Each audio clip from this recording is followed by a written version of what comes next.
बार बार chatting app के download से सुरक्षा एजेंसियों के निशाने पर आए HUT के संदिग्ध आतंकी।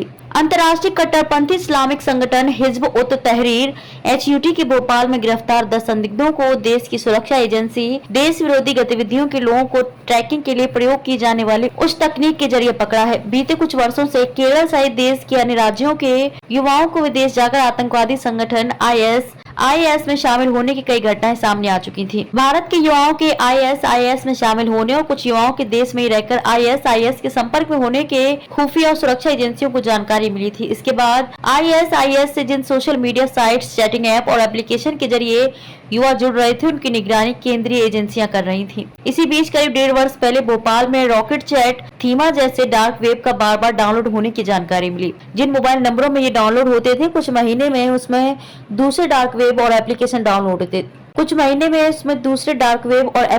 डाउनलोड होते थे जो दुनिया भर के आतंकी संगठनों के सदस्यों द्वारा उपयोग किए जाते थे। भोपाल के संदिग्ध बातचीत करने के लिए सबसे अधिक उपयोग रॉकेट चैट, थीमा जैसे डार्क वेब करते थे। ये दोनों डार्क वेब का उपयोग IS के सदस्य करते हैं। इसके बाद इन पर नजर रखी जाने लगी तो खुलासा हुआ कि यह IS नहीं बल्कि अंतर्राष्ट्रीय कट्टरपंथी इस्लामिक संगठन हिज्ब उत तहरीर HUT से जुड़े हुए हैं। इसके बाद इनकी हर गतिविधि पर खुफिया एजेंसी नजर रखने लगी। मंगलवार सुबह NIA ने ATS के साथ छापा मारकर भोपाल से 10, छिंदवाड़ा से 1 और हैदराबाद से 5 संदिग्ध आतंकी गिरफ्तार किए थे। सभी को भोपाल में रखकर पूछताछ की जा रही है। सभी संदिग्ध 19 तक की रिमांड पर हैं। ठिकाना बदलने से संदेह में आया मास्टरमाइंड।